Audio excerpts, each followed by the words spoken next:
Alors, bonsoir, chers collègues. Bienvenue à notre séance ordinaire du mois de décembre 2023, la dernière rencontre publique de l'année. Alors, vous avez tous reçu un projet d'ordre du jour accompagné des différents projets de résolution. J'aurais un point à ajouter, donc à 9.2. Alors, demande d'aide financière formulée par les Chevaliers de Colomb concernant le déjeuner-dîner bénéfice qui a été tenu en collaboration avec la Sûreté du Québec pour une levée de fonds destinée à la maison Miripi.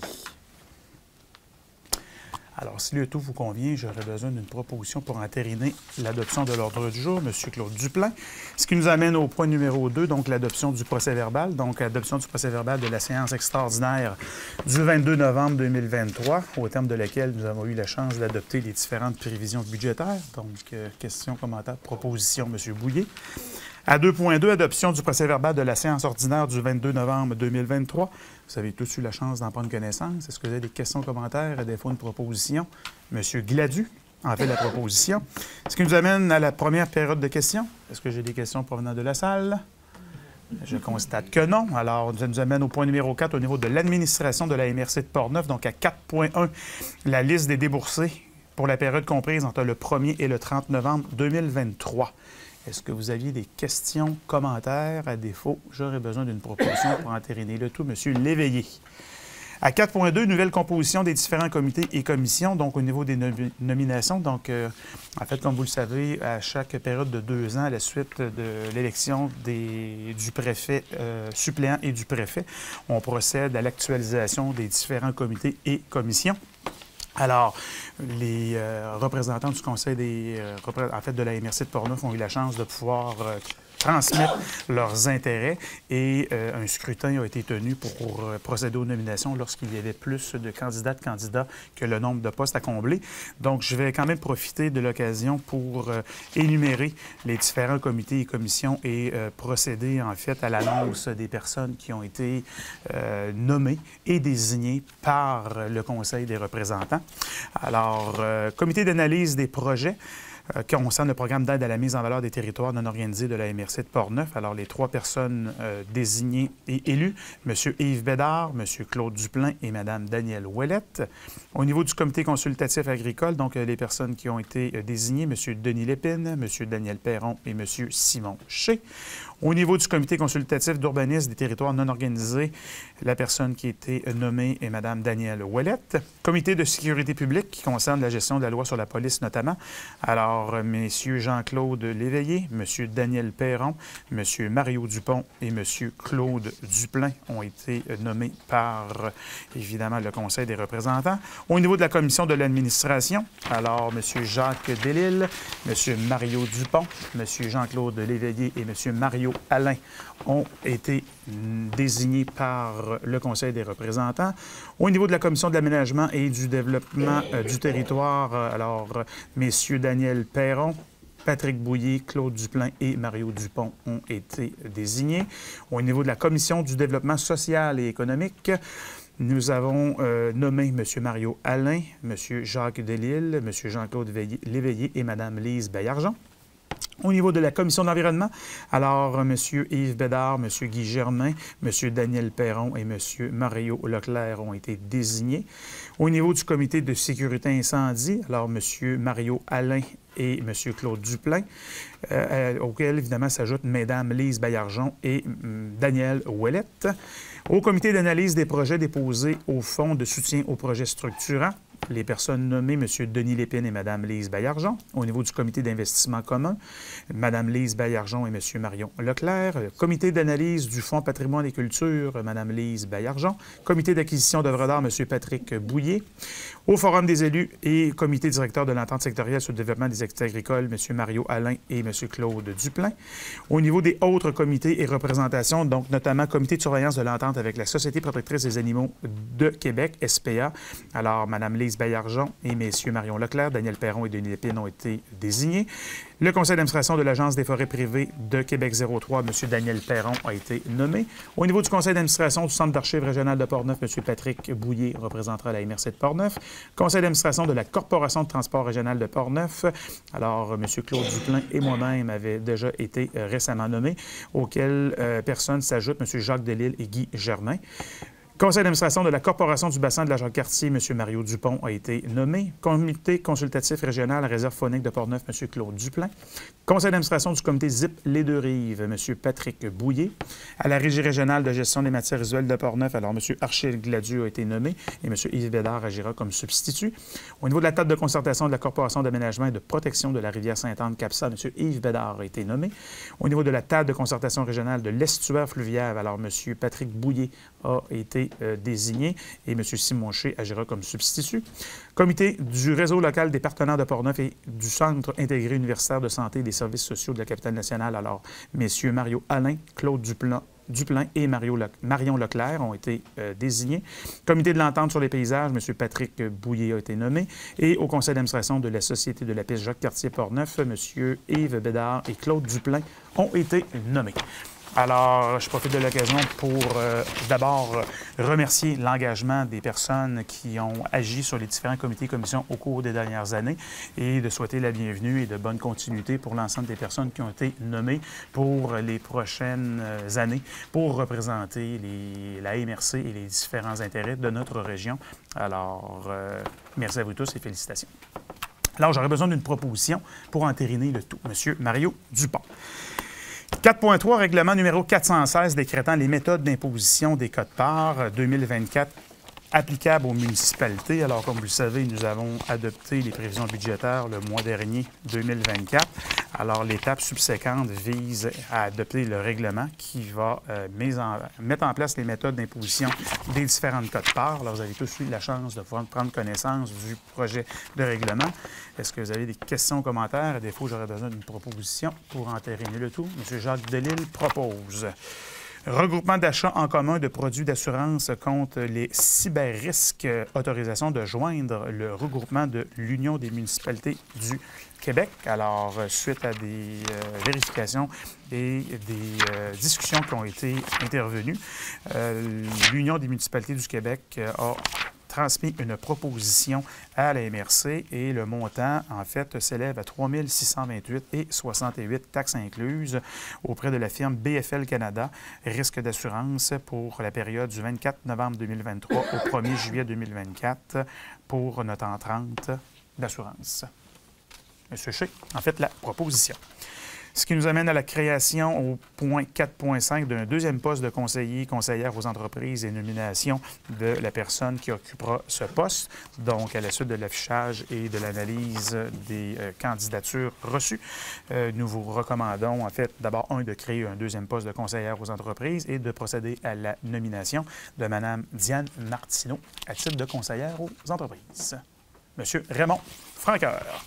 4.6, renouvellement de l'entente stratégie jeunesse 23-24, l'autorisation de signer le renouvellement du contrat du chargé de projet, M. Marc Voyer, donc tel que discuté lors du dernier comité de travail.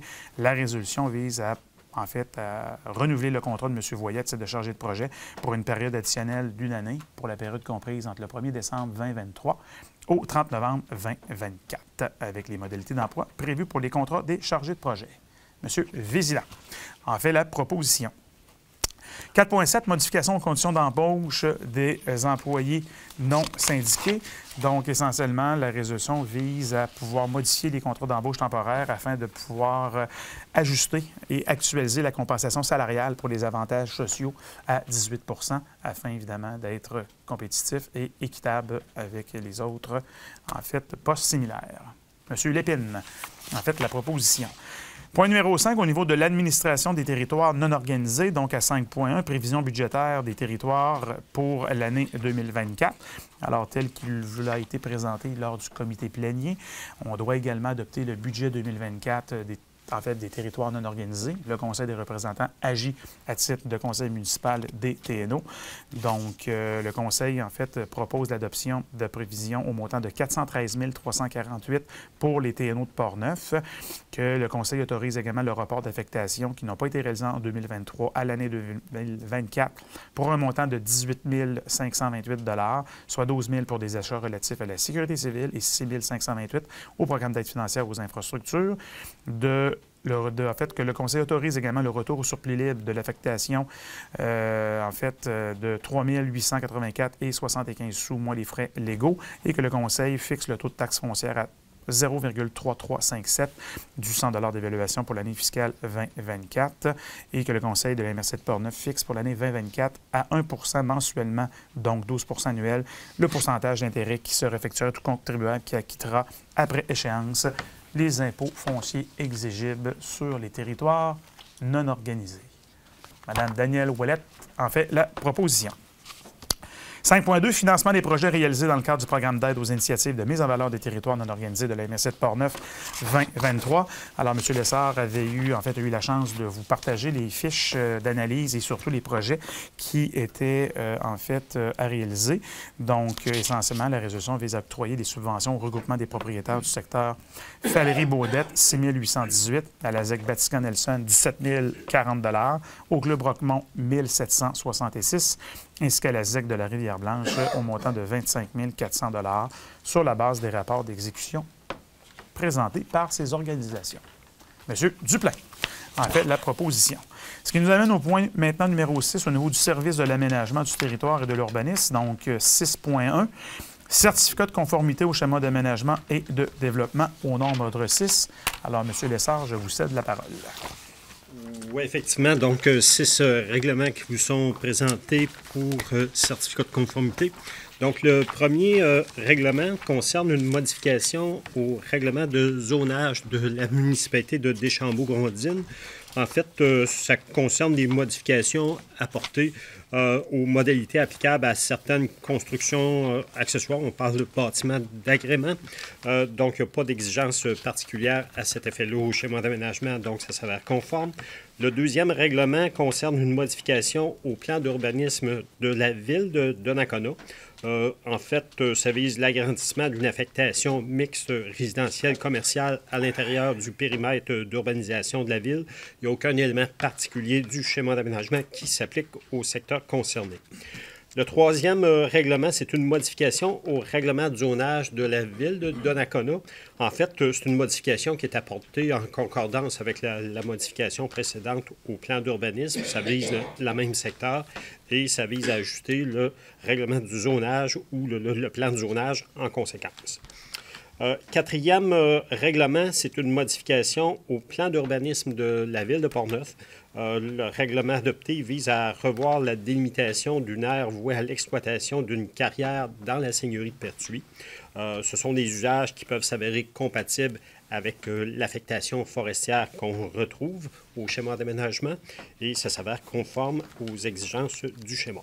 Cinquième règlement, c'est une modification au règlement de zonage de la ville de Portneuf. En fait, c'est une modification qui est aussi emportée en concordance avec la modification précédente au plan d'urbanisme qui vise le même secteur et donc ça s'avère conforme aux exigences du schéma. Et le sixième règlement, c'est une modification au règlement relatif à l'administration des règlements d'urbanisme de la municipalité de Rivière-à-Pierre. En fait, ça vise à retirer un segment de rue qui est reconnu à titre de rue privée pour les fins de délivrance de permis de construction. Ça vise en fait à préciser certaines règles d'application ou conditions de base prévues au schéma concernant l'émission de permis de construction. Donc, ça s'avère conforme au schéma. Donc, les 6 règlements qui ont été transmis nous apparaissent conformes aux exigences du schéma d'aménagement et on vous recommande en conséquence d'autoriser la délivrance des certificats de conformité requis. M. Bouillet, en fait, la proposition. Merci beaucoup. Donc, ce qui nous amène au point 6.2, plan régional des milieux humides et hydriques, autorisation de dépôt au ministre de l'Environnement, de la lutte contre les changements climatiques, de la faune et des parcs. Alors, comme vous le savez, le gouvernement du Québec a annoncé il y a déjà quelques années la mise en place d'un programme d'aide financière au MRC afin que celle-ci puisse se doter d'un plan régional des milieux humides et hydriques, connu également sous l'acronyme PRMHH. La MRC de Portneuf avait en fait confié le mandat d'analyse à l'équipe dirigée par M. Jean Lessard au niveau de l'aménagement et de l'occupation du territoire. Les membres de la Commission de l'environnement ont eu également la chance de pouvoir discuter à plusieurs reprises sur le contenu, sur les objectifs, les actions. Les partenaires du milieu ont également été invités à exprimer leurs commentaires, leurs propositions. Alors, nous sommes rendus aujourd'hui à l'étape d'accepter, en fait, d'adopter une résolution pour autoriser le dépôt du document de travail qui pourra faire l'objet également de discussions avec les instances supérieures et qui va nous permettre de poursuivre notre orientation à ce sujet. Monsieur Perron, en fait, la proposition. 6.3, au niveau d'une entente de permission d'occupation de l'emprise du parc régional linéaire Jacques-Cartier-Portneuf. Donc, nous avons reçu, en fait, une demande de la part d'une entreprise pour régulariser la présence d'un chemin de traverse dans l'emprise du parc régional linéaire et réaliser sur ses propriétés de part et d'autre de celui-ci des travaux de récolte de bois. Alors, la MRC de Portneuf a également requis, en fait, l'analyse et l'avis du ministère des Transports du Québec ainsi des autorisations de la Vélopiste Jacques-Cartier et du Club de motoneige de Saint-Raymond concernant cette entente qui pouvait être mise en place. Et l'ensemble des partenaires ont approuvé la demande d'utilisation de la voie d'accès concernant la piste multifonctionnelle. Donc, la résolution vise à confirmer cette autorisation d'usage qui est, en fait, qui n'est pas permanente, mais qui va pouvoir être effectuée conformément aux dispositions applicables. Monsieur Gladu. En fait, la proposition. Ce qui nous amène à 6.4, demande d'appui pour un projet de formation et de mobilisation des municipalités à la gestion des eaux pluviales déposées par le regroupement des organismes de bassins versants à Action Climat Québec en collaboration avec des organismes de bassins versants OBV. Donc, essentiellement, la résolution vise à confirmer que la MRC de Portneuf appuie le projet de formation et de mobilisation des municipalités à la gestion des eaux pluviales déposées par le regroupement des organismes de bassins versants du Québec à Action Climat en collaboration avec les OBV et que la MRC accepte de contribuer aux étapes 1 et 3 du projet par la participation de membres de son personnel pour un temps estimé à environ 42 heures au total et représentant une contribution estimée à environ 2 300 $ sur 3 ans répartis sur le territoire de la CAPSA et de la CBJC. Monsieur Dupont, en fait, la proposition. Point numéro 7, au niveau du service de l'évaluation foncière, nous n'avons aucun dossier, ce qui nous amène au point 8, service de développement social et économique, à 8.1. Fonds de la région de la capitale nationale, projet recommandé. Donc, en fait, c'est un projet qu'il vous est recommandé donc pour un montant de 100 000 $ qui serait une aide financière remboursable. Donc, ce n'est pas une subvention, c'est un prêt sans intérêt qui va permettre à l'entreprise de pouvoir utiliser dans son fonds de roulement et remboursable sur une période de 5 ans. Monsieur Delisle, en fait, là... Aussi les autres dossiers ici. Ah, ça, c'est des désolé, excusez-moi. Aide financière non remboursable, maintenant, projet à portée régionale. On a différents, en fait, 5 dossiers. Tournoi d'hockey-bottine qui aurait lieu. En fait, et les projets que je vous mentionne sont plus à même l'enveloppe de la stratégie jeunesse. Alors, les dossiers ont fait l'objet d'analyse. Tournoi d'hockey-bottine qui aura lieu à Saint-Casimir en 2024. Alors, montant de l'aide financière recommandé 500 $. Visite des entreprises portneuvoises par les jeunes des écoles secondaires. Alors, montant recommandé 3 000 $. Campagne Trouve ta job au montant de 2 500 $. Forum jeunesse, un montant de 500 $. Et le projet En marche à Saint-Raymond pour un total de 2 700 $ qui représente 900 $ par année pendant 3 ans, qui vise à favoriser la réinsertion sociale de nos jeunes dans des entreprises. Donc, si le tout vous convient, 9 200 $ qui est recommandé. Monsieur Lépine, en fait, la proposition.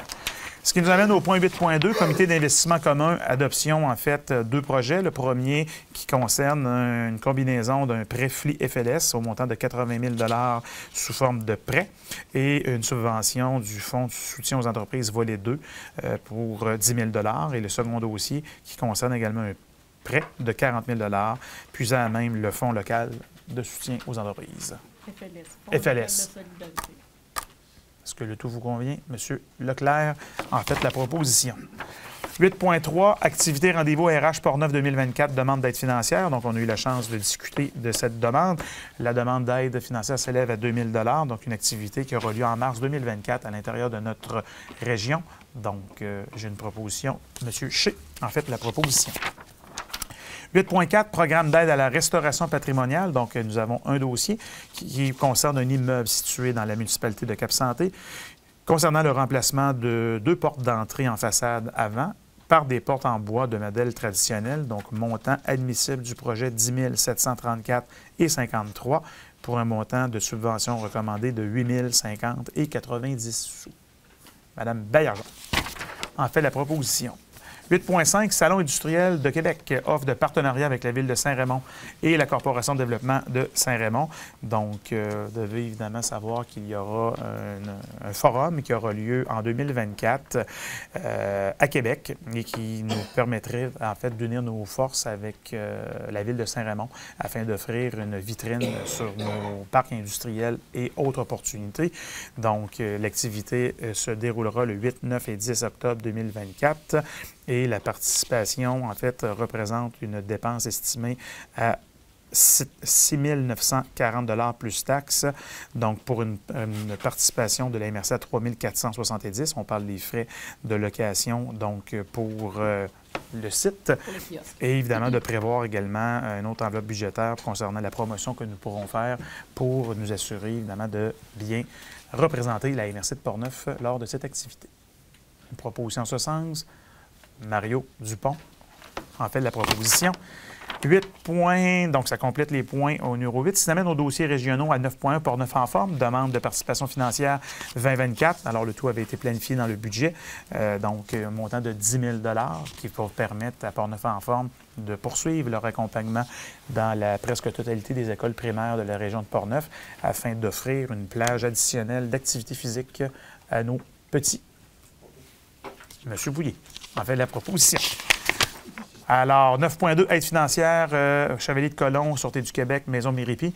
Alors, vous vous rappelez que nous avons tenu, en fait, et participé à une activité qui s'est déroulée il y a quelques semaines à Portneuf et qui était organisée en collaboration avec la Sûreté du Québec et les Chevaliers de Colomb, chapitre Portneuf, afin de, évidemment, recueillir des fonds qui seront destinés à la Maison Méripi dans le cadre de sa mission. Donc, si le tout vous convient, nous aurions besoin d'une proposition en ce sens. Monsieur Perron en fait la proposition.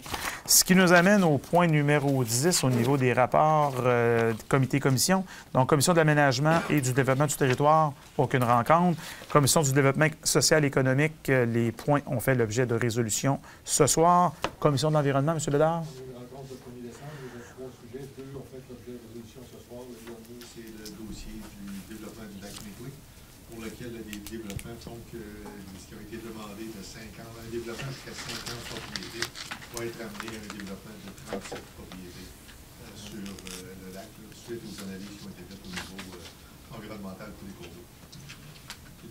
Merci beaucoup. Commission d'administration, les points ont été traités ce soir. Comité de sécurité publique, il n'y a pas eu de rencontre. Sécurité incendie, non plus.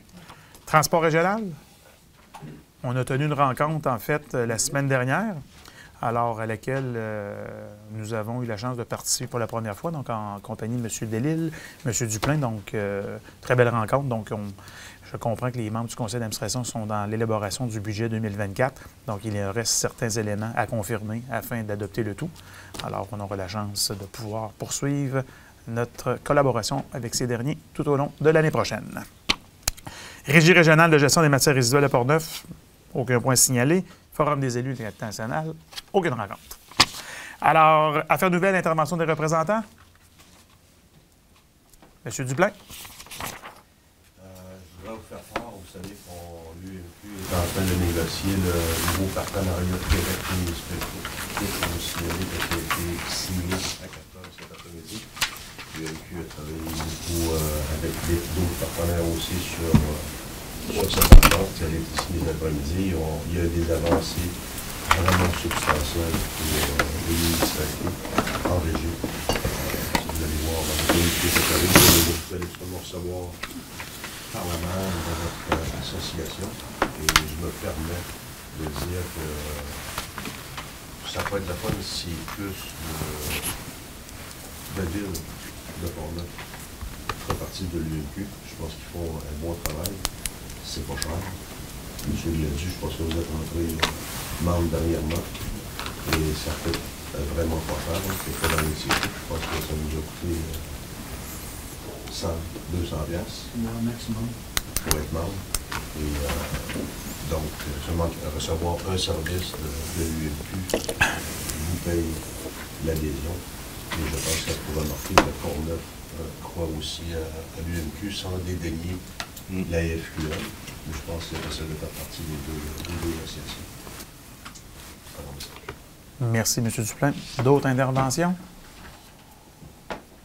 Alors, je profiterai par contre de l'opportunité pour, en fait, souligner de manière officielle, en fait, l'accomplissement de magnifiques années de service au sein de notre organisation. On a le privilège de compter, en fait, nos distingués employés avec nous ce soir. Donc, Mme Joanne Bussière qui a souligné durant, en fait, en 2023, 15 années de service. M. Yannick Savard, également 15 années. Sylvie Belland, 25 années de service. William Plamondon, 30 années de service. Et Patrice Gagnon, évidemment, 30 années, qui n'est pas avec nous ce soir. Mais donc, je pense qu'on pourrait les applaudir chaleureusement.